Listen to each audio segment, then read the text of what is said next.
Good morning, students. Hope you are doing well.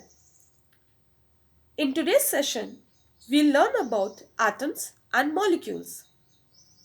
So, let's start by doing some activities. Activity 1. Let us take sugar cubes. All of us know that sugar is sweet in taste. Now, let's break these sugar cubes into smaller pieces. Does it still taste sweet? Yes. Okay. Now let's crush it into powder. Take a pinch of sugar powder and taste it. Does it taste sweet? The answer is again yes. Let's repeat the same activity with copper sulfate and observe its color.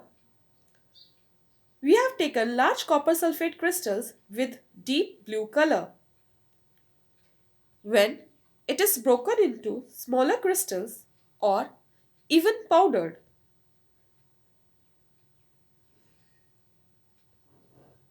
we can see that it still retains its beautiful blue color.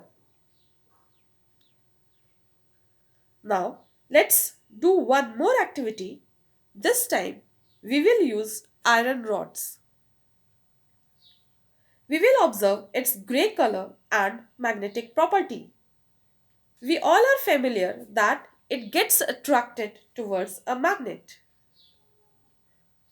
We can observe that when iron rod is cut into smaller pieces or even crushed to powdered form, it always retains its color and magnetic property. So, what have you concluded from all these activities? Can we say that all these substances are made up of some smaller similar units? Yes. So, we conclude that matter is made up of very tiny building blocks called atoms. An atom is the smallest unit of matter which retains all its properties. We have seen that even the smallest particle of the sugar, copper sulfate, and iron is able to retain all its properties. So, the smallest unit is known as atom. What if we do the same activity with water? Is it also made up of smaller particles? We have seen that the water drops show all the properties of water. Let us find out what happens when electricity is passed through water. This process is known as electrolysis of water.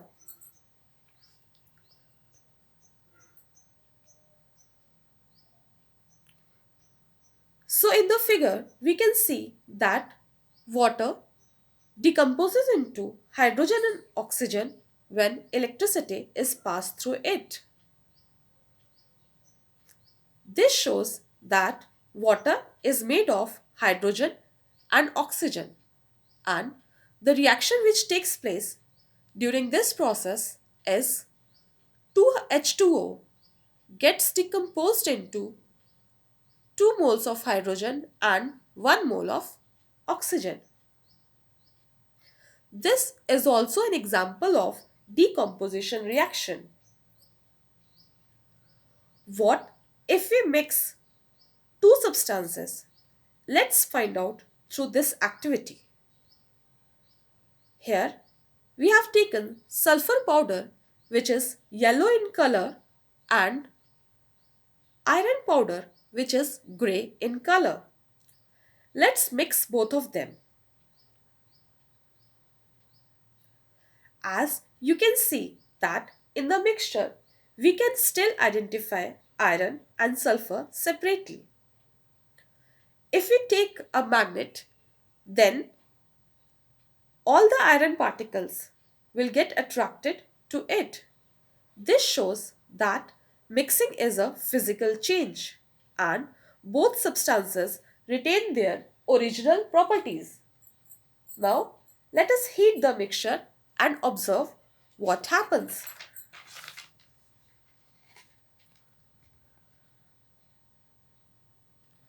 The mixture is converted into a black mass. We can't see yellow color of sulfur. Let us use magnet and check for iron. Nothing has happened. It means that both iron and sulfur have lost their original properties and a new substance is formed. This is a chemical change.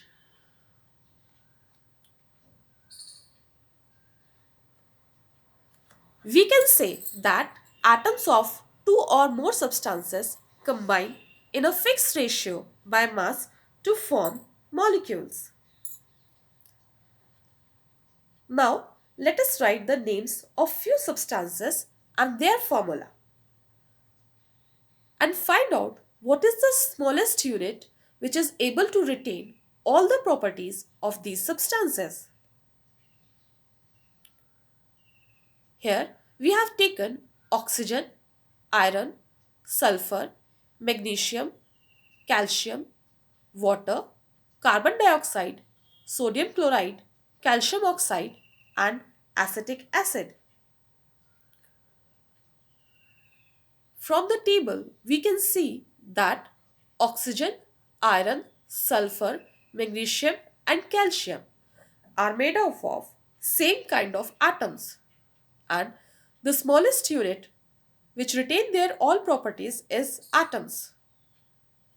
At the same time, we can see that water, carbon dioxide, sodium chloride, calcium oxide, and acetic acid are made up of more than one kind of atoms.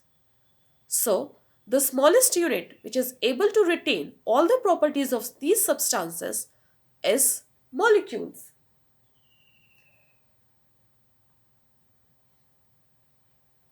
These substances are called compounds, and the substances in which the smallest unit is atoms are called elements. Now the question arises, do the atoms follow any rules to combine with each other? Yes, and these rules are known as laws of chemical combination.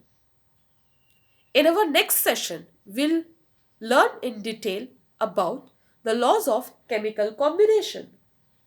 Till then, stay home, stay safe. Thank you.